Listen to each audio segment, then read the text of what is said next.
It started with a photo. A grainy, heart-wrenching image of a horse so thin, so frail, it barely resembled the majestic creatures we've all come to admire. Its coat, once glossy and vibrant, had turned dull and patchy, and its ribs pressed sharply against its skin like a cruel reminder of the neglect it had suffered. This horse didn't have a name, at least not one that anyone remembered. It was just another forgotten soul, left to fend for itself in a world that had turned its back on it.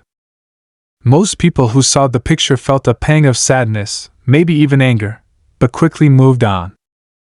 After all, what could they do? The horse was too far gone. At least, that's what everyone thought. Everyone except one person. When the horse was discovered on the outskirts of a small, quiet town, it seemed like its fate was sealed. The locals whispered about it in hushed tones, shaking their heads and muttering things like "poor thing" and "it's too late." It was the kind of situation that made people uncomfortable, not because they didn't care, but because they didn't know where to start. Its hooves were overgrown, cracked, and caked with mud. Every step it took looked agonizing, as though the ground itself was punishing it for daring to walk.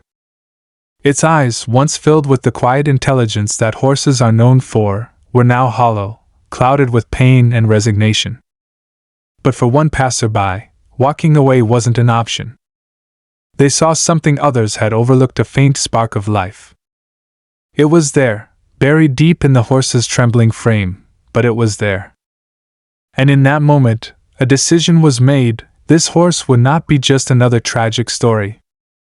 It would not be forgotten, and it would not be left to wither away. The road ahead, though, was anything but clear. The first hurdle came almost immediately. Convincing others that saving the horse was even possible felt like shouting into the wind. The local vet looked skeptical, their words carefully measured. "It's going to take a lot of work," they said, avoiding eye contact. And even then, there are no guarantees. The feed store owners shook their head when asked for advice. "Honestly, you'd be better off putting it out of its misery," they said, their tone heavy with regret. Even friends and family questioned the decision. Why go through all that trouble for one horse? But none of that mattered. What mattered was that spark, that tiny glimmer of hope that refused to be extinguished. The first step was finding a place for the horse to recover, and that was no easy task. A makeshift paddock was hastily thrown together, just sturdy enough to keep the horse safe.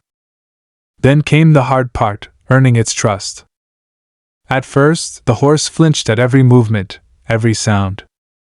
Its body tensed as if bracing for the worst. Days turned into weeks, and progress was painstakingly slow. The horse refused to eat, refused to move, and its health seemed to teeter on the edge of collapse. There were nights when it felt impossible, when every small setback felt like confirmation that the naysayers had been right all along. But giving up wasn't an option. Slowly, almost imperceptibly, things began to change. A soft nicker when food was brought over. A tentative step forward when a hand was extended.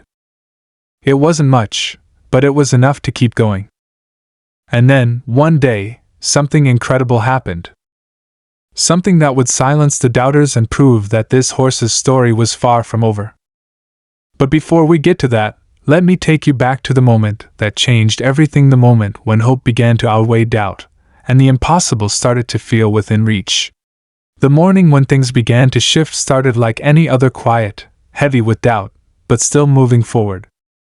The horse, standing motionless in the corner of the paddock, didn't seem much different. Its head hung low, its body swaying slightly as if even standing took all its strength. But there was something different in the air that day, something almost imperceptible. It wasn't dramatic at first. The horse turned its head slightly when the familiar sound of footsteps approached. Not to flinch, not to brace, but simply to look. It wasn't much, but it was more than it had done before. It was the kind of moment most people wouldn't even notice, but to someone who had spent every waking moment trying to pull this horse back from the edge, it was monumental. What most people didn't realize was just how much effort it took to get to even this point. Every meal had to be carefully measured and tailored to meet the horse's fragile needs. Its body was so emaciated that introducing too much food too quickly could do more harm than good. Buckets of water had to be changed and checked constantly, ensuring they were clean and within reach because dehydration was just as dangerous as malnutrition. And then there were the nights.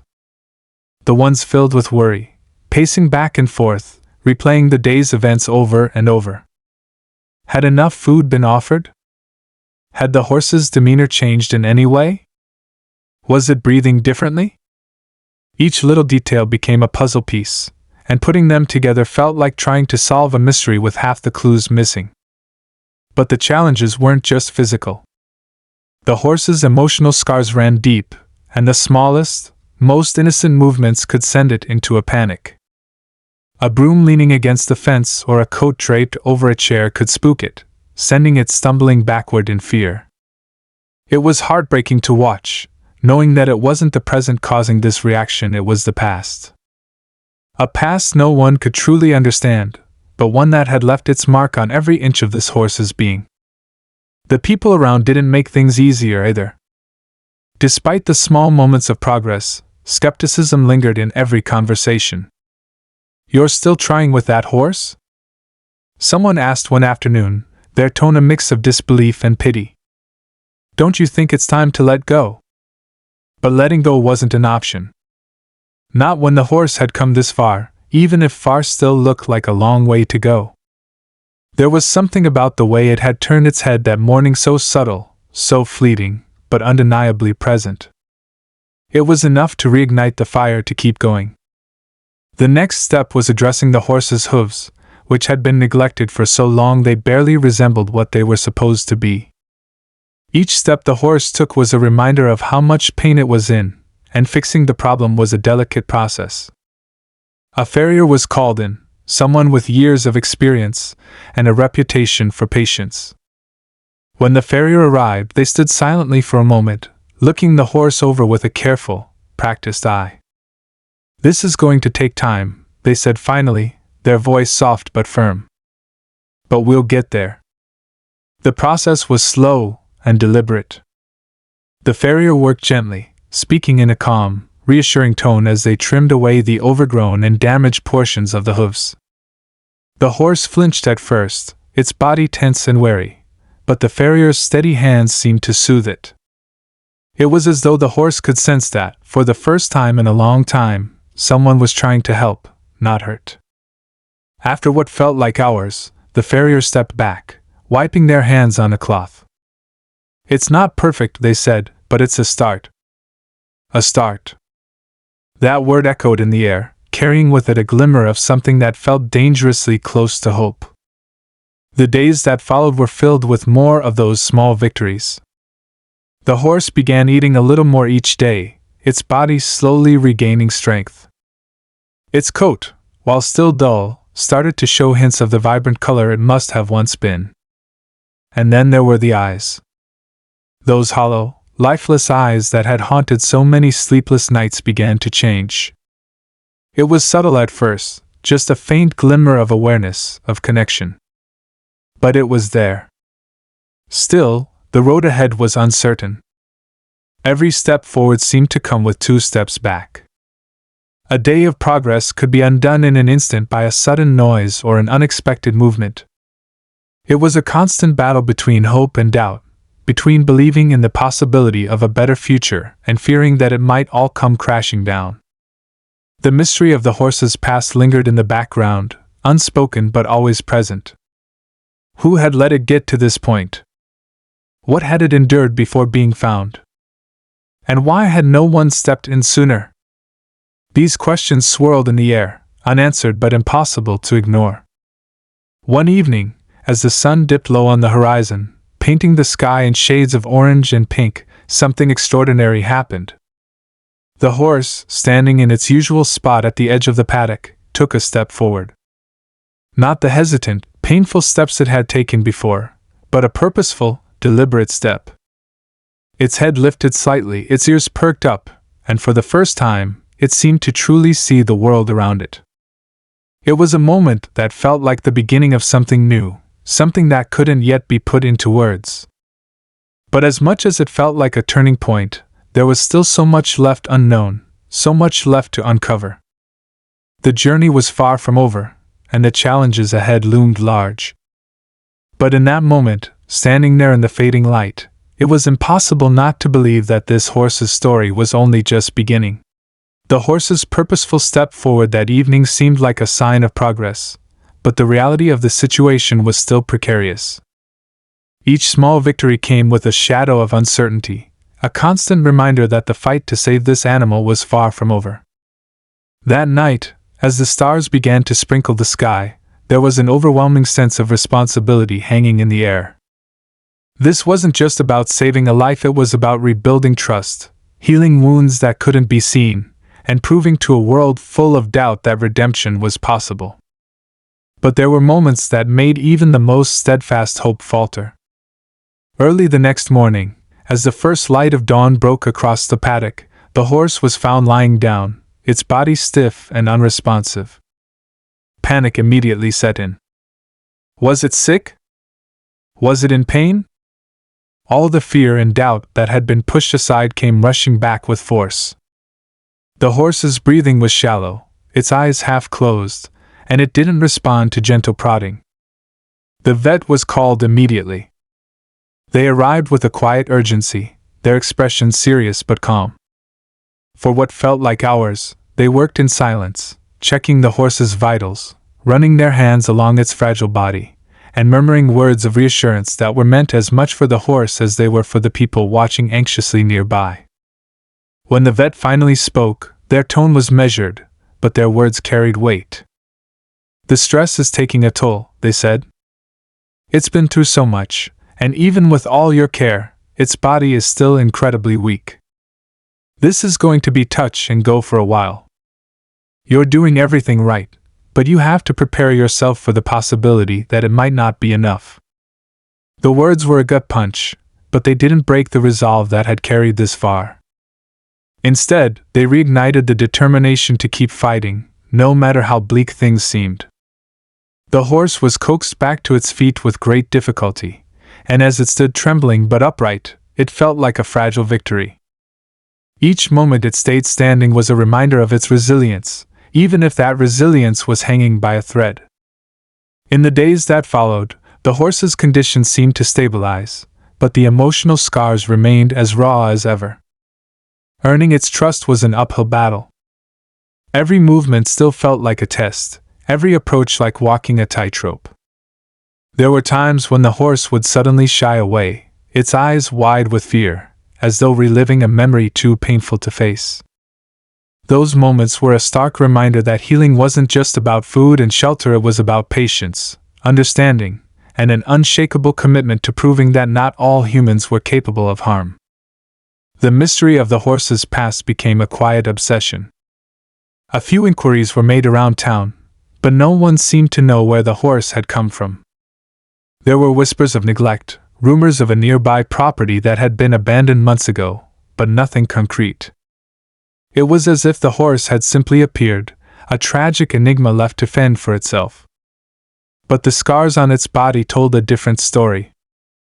They hinted at years of mistreatment, at a life that had been more about survival than living.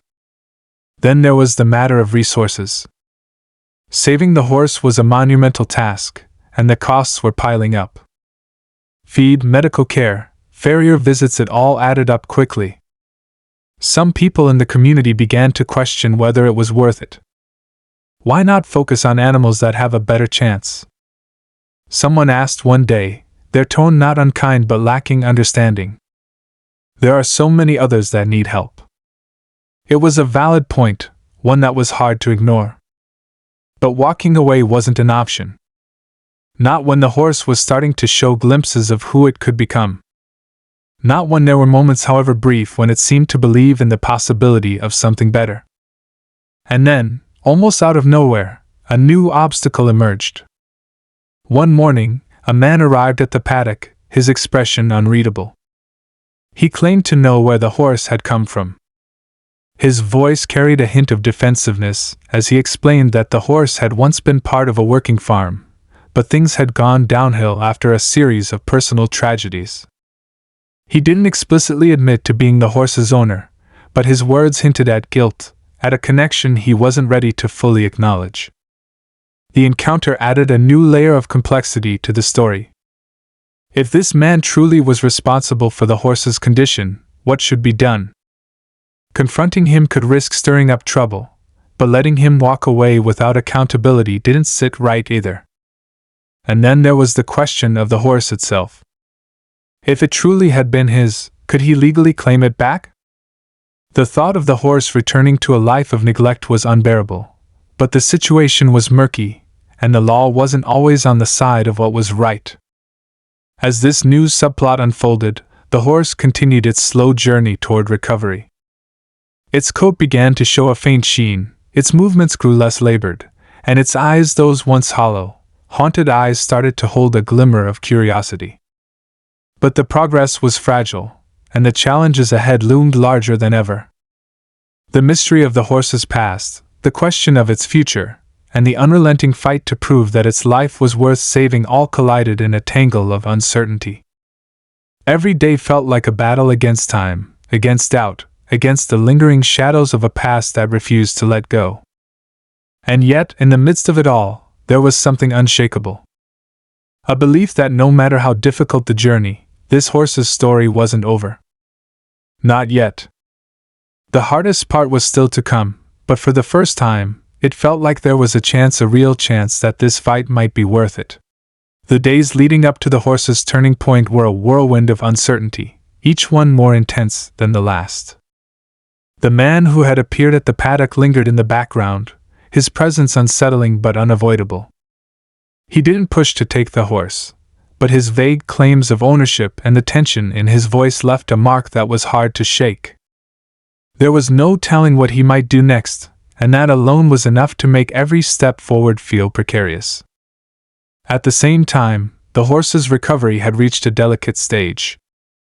It was stronger than it had been weeks ago, but its progress was uneven, as though the weight of its past still clung to its every move. One moment, it would seem almost normal, curious, alert, even playful, but the next, it would retreat into itself, its body tense and its eyes clouded with fear. These setbacks weren't just frustrating, they were heartbreaking. It was as if the horse was caught between two worlds, one where it dared to believe in kindness, and another where it had learned that trust was dangerous. One particular evening, as the sun dipped low and painted the paddock in golden light, the horse did something no one expected. It moved closer, not just a tentative step, but a deliberate approach. It nudged its muzzle against an outstretched hand, its breath warm and soft against the skin. For a moment, the world seemed to hold its breath. This wasn't just a step forward, it was a leap of faith, a sign that the horse was beginning to let its guard down. But just as quickly as the moment came, it vanished. A distant sound, a car door slamming, sent the horse scrambling back, its body trembling with the weight of old fears. The progress felt fragile, like a house of cards balanced on the edge of a storm. Meanwhile, whispers about the man continued to circulate around town. Some said he was in trouble, that his farm had been seized after years of neglect. Others claimed he had tried to care for the animals, but had been overwhelmed by his own circumstances. The truth was murky, hidden beneath layers of hearsay and speculation. What was clear, though, was that he had failed this horse, whether out of neglect or desperation, and now he seemed caught between wanting to make amends and avoiding the consequences of his actions. The situation came to a head one stormy afternoon. Thick, gray clouds loomed over the paddock, and the air was heavy with the promise of rain. The horse, usually wary of bad weather, stood in the middle of the paddock, its head raised and its ears flicking nervously. There was an energy in the air that felt impossible to ignore, a sense that something was about to happen. And then, as the first drops of rain began to fall, the man returned. This time, he didn't hesitate. He walked straight up to the paddock, his face set with a mix of determination and regret. "I need to talk to you," he said, his voice steady but strained. There was something different about him, a weight in his eyes that hadn't been there before. The conversation that followed was tense, every word loaded with unspoken meaning. The man admitted, reluctantly, that the horse had once been his. He didn't offer excuses, but his voice cracked as he spoke of losing everything: his farm, his family, and his sense of purpose. "I didn't mean for it to get this bad," he said, his hands trembling. "I thought I could fix it, but I was wrong." There was no denying the truth in his words, but forgiveness wasn't something that could be offered easily.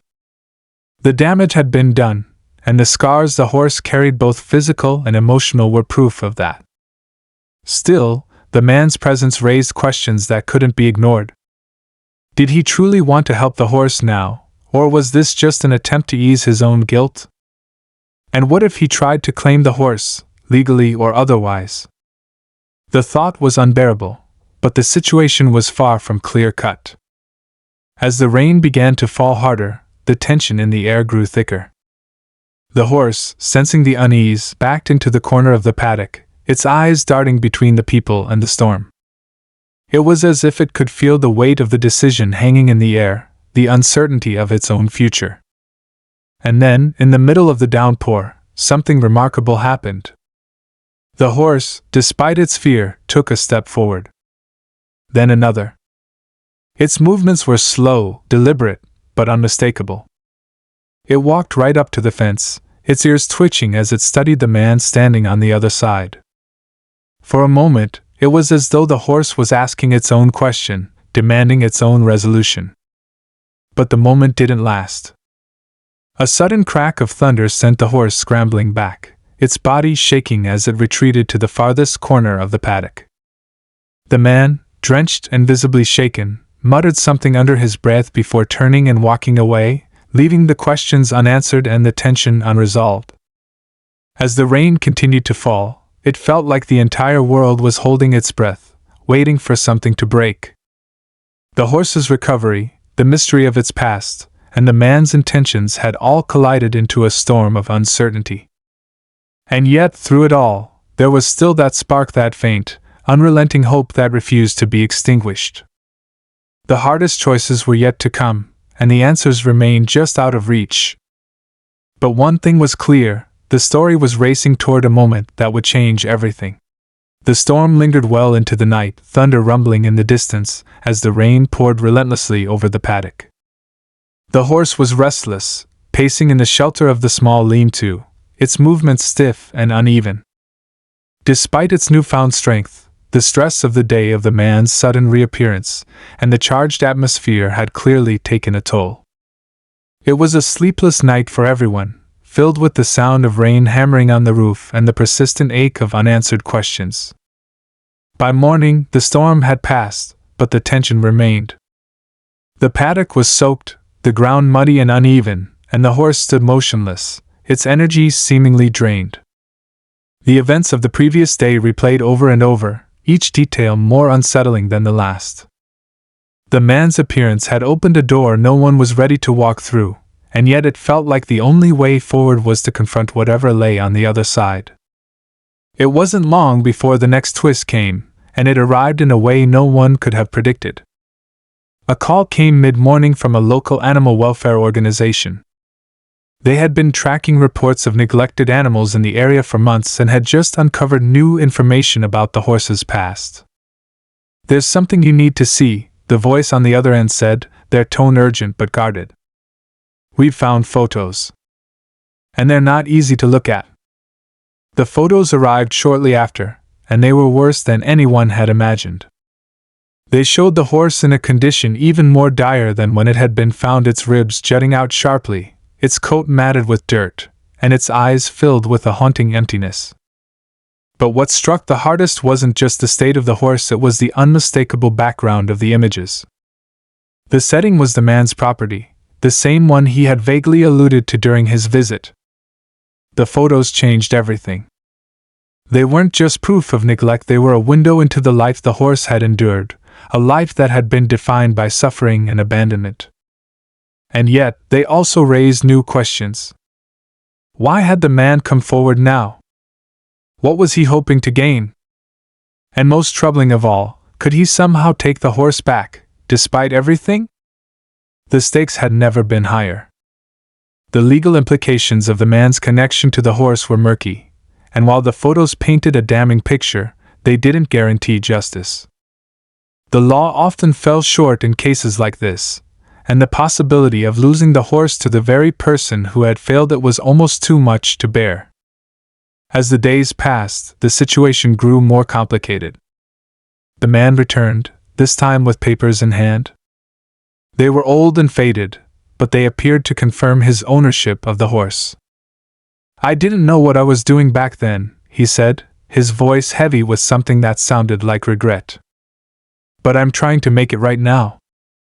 The words might have been convincing if not for the weight of the photos, which had become a grim reminder of the reality the horse had faced. Still, the man's claim couldn't be ignored. Ownership wasn't just about morality, it was about documentation, and he had it. The only hope was to prove that the horse's best chance at survival was to remain where it was now, with the people who had fought so hard to save it. The tension escalated when a formal hearing was scheduled. It was a race against time to gather evidence, to show not just the damage that had been done but the progress the horse had made since being rescued. Vets were called to testify about its condition, neighbors were asked to recount what they'd seen on the man's property, and every scrap of information that could support the case was meticulously documented. Meanwhile, the horse itself seemed to sense the growing tension.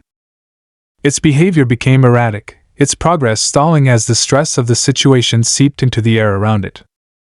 The small steps forward that had been so hard won began to feel fragile again, as though the weight of its past was pulling it back. And then, just when it seemed like things couldn't get any more complicated, another twist emerged. A second man came forward, claiming to have known the horse before it had ended up on the first man's property. His story was unexpected and cast everything in a new light. According to him, the horse hadn't been neglected its whole life. It had once been part of a thriving stable, trained as a competitive jumper and known for its extraordinary skill and gentle temperament. But something had gone wrong, an injury, he said, though he didn't know the full details, and the horse had been sold, passed from owner to owner until it finally ended up in the hands of the man who had failed it so profoundly. The revelation was both heartbreaking and infuriating. This horse, once full of potential and promise, had been discarded like an object, its value measured only by what it could give. The story only deepened the sense of urgency to ensure it would never face that kind of life again. But it also complicated the case further.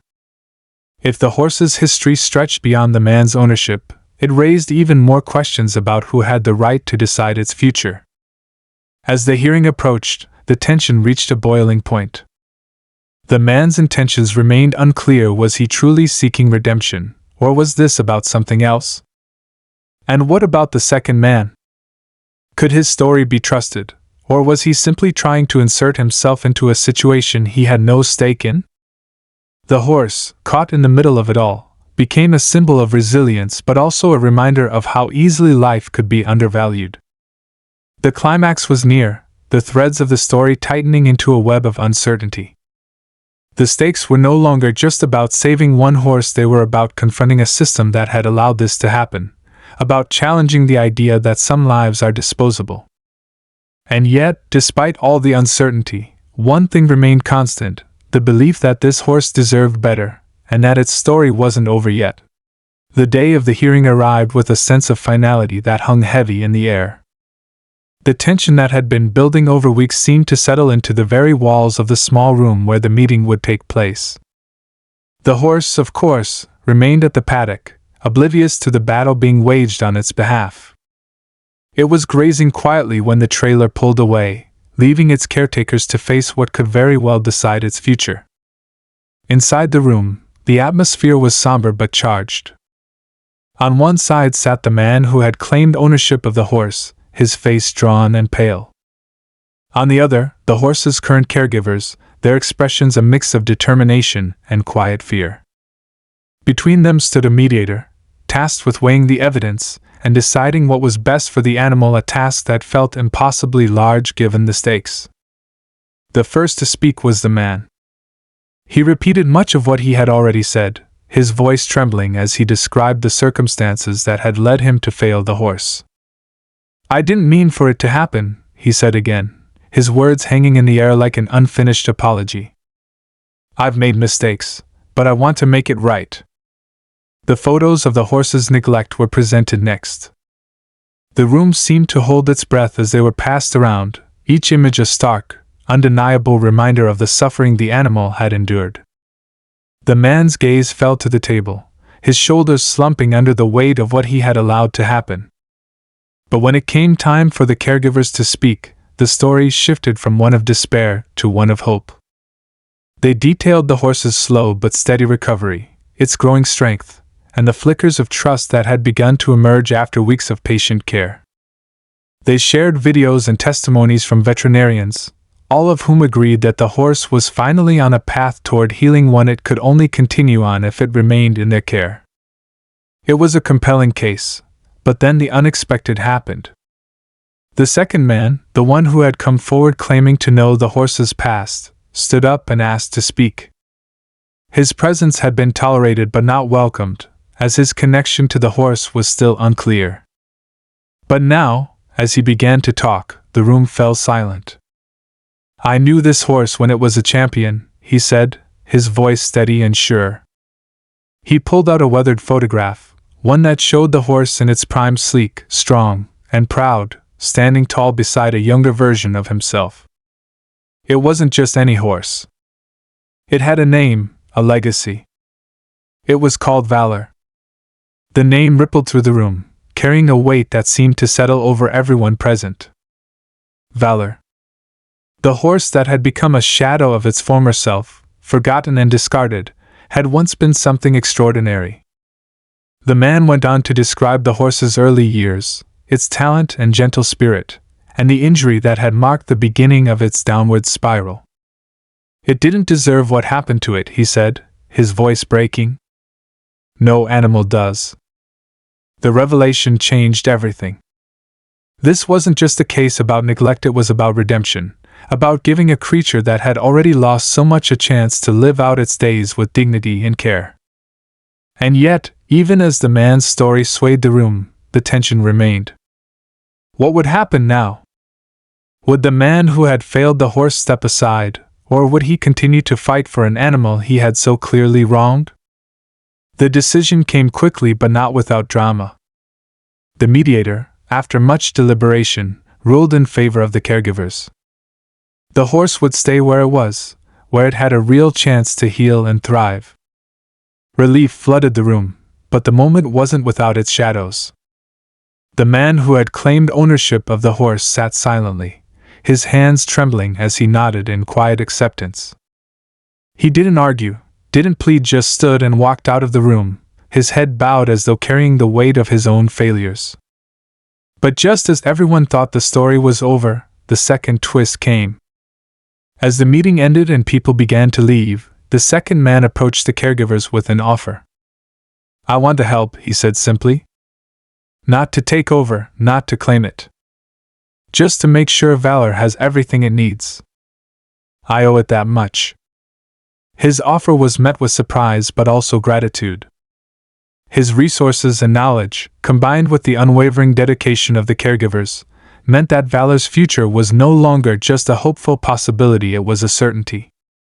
Together, they returned to the paddock, where the horse stood waiting, its head raised as though sensing the shift in the air. When they arrived, there was a moment of quiet before the second man approached the fence. He didn't try to touch the horse, didn't push, just stood there, watching. And then, in a move no one could have predicted, the horse walked forward. It stopped just short of the fence, its eyes meeting his, and for the first time in what felt like forever, there was no fear in its gaze.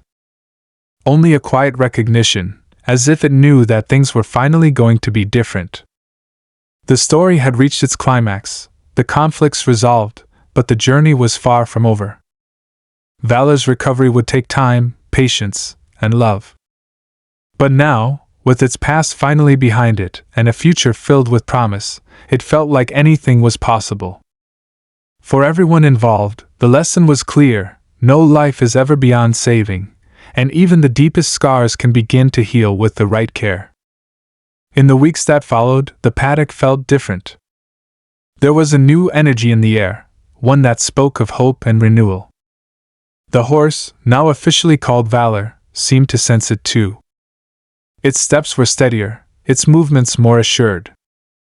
The mistrust that had once been etched into every muscle of its body was slowly melting away, replaced by a cautious curiosity. It wasn't healed completely, not yet, but the progress was undeniable, and it was enough to make everyone involved feel like the long fight had been worth it. The second man, Valor's unexpected advocate, became a regular presence at the paddock. True to his word, he didn't overstep or try to take control. Instead, he brought resources, knowledge, and a quiet respect for the people who had been there for Valor when no one else was. He worked alongside them, repairing fences, reinforcing shelters, and helping to create an environment where the horse could truly thrive. It wasn't about making up for the past, he often said, but about ensuring the future was as bright as it could be. For the caregivers, the resolution of the case brought a mixture of relief and reflection. The legal battle, the emotional strain, and the countless hours spent nursing Valor back to health had taken their toll, but they wouldn't have changed a thing. They often talked about how close they had come to losing the horse, how fragile the situation had been at so many points. And yet, through it all, one thing had remained constant: the unshakable belief that Valor deserved better. The man who had failed Valor quietly faded from the story. After the hearing, he was rarely seen or heard from again. There were whispers around town that he had left the area, perhaps to start over somewhere far from the reminders of his mistakes. Whatever his reasons, his absence left behind a complicated mix of emotions. There was anger, of course, for what Valor had endured under his care. But there was also a sense of pity, even a sliver of understanding. His life, like the horse's, had been shaped by hardship and loss.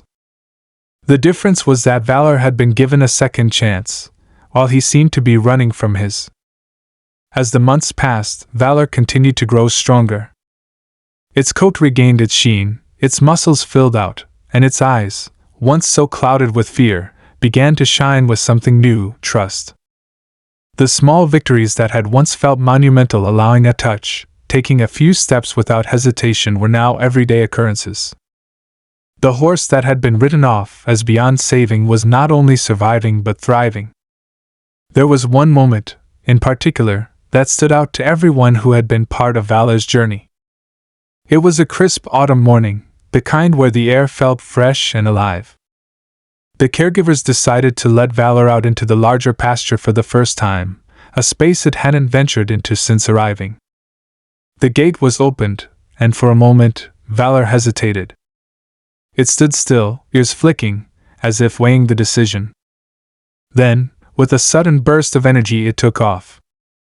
Its hooves pounded the ground as it ran, faster and freer than anyone had ever seen it move. The sight was breathtaking.